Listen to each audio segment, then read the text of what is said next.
Enfin, j'arrive à la rencontrer. Quand je dis elle, eh bien, écoutez, je vais vous dire son nom, c'est tout de suite facile. Sylvie Labérigue, qui est un nom de chez nous. Comment allez-vous, Sylvie? Même pas de chez nous. Oh, pardon.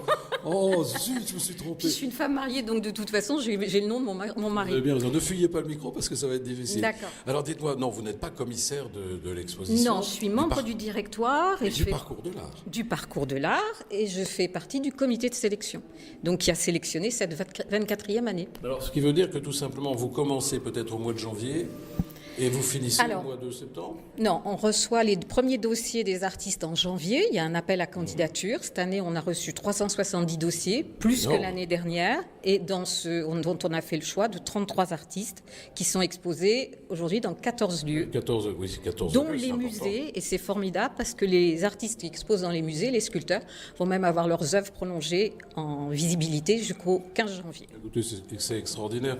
Alors c'est vrai qu'Avignon va devenir déjà un lieu de la culture, mais de plus en plus inscrit dans ce paysage de la culture. Et croyez-moi, personnellement, je suis ravi. Je n'ai pas eu le temps de faire tous les sites. J'ai vu beaucoup de choses et très belles. Des conférences également. On a oublié de parler des conférences. Des concerts aussi.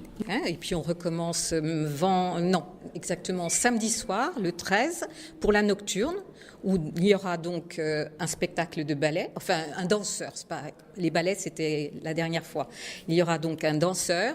Avant, il y a une visite de cette église des Célestins par un guide conférencier, et on aura aussi un orchestre qui s'appelle Simone, qui sera là à partir de 21h30, 22h. Dites-moi, c'est un sacré boulot tout ça, c'est une passion? C'est un énorme bateau à mener, sachant que surtout on n'est qu'une association. Vous êtes combien? Alors, vraiment la base c'est 5 personnes, plus 3 personnes qui font de la coordination et qui sont nos salariés.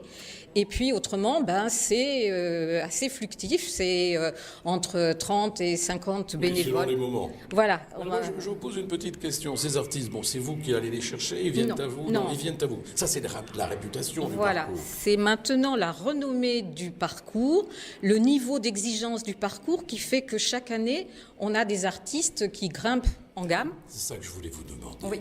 Ces artistes, ils viennent. Il y en a qui reviennent depuis quelques années? Alors, ils ne reviennent pas dans le sens où on demande 3 ans entre 2 participations. Mais ils n'en font pas à leurs amis artistes. Et donc, il y a des réseaux qui se créent. Des réseaux secrets, mais c'est là où vous apercevez tout simplement que ces artistes qui sont déjà venus ici ont une côte qui a grimpé. Alors c'est surtout qu'on a la chance, on est très heureux quand certains de nos artistes sont repérés et qu'on les retrouve autre part. Je prends le cas de l'artiste Awena Kosanek l'année dernière, qui du coup expose en ce moment à la Villa d'Atrice. On a des artistes qu'on a retrouvés dans d'autres lieux d'exposition. Et puis surtout, on a des ventes. Donc ça, c'est génial. Ça veut dire qu'on a des collectionneurs qui viennent et qui trouvent ici, en dehors du marché de l'art, des œuvres suffisamment intéressantes pour faire partie de leur collection. Écoutez, c'est assez épatant ce que vous faites.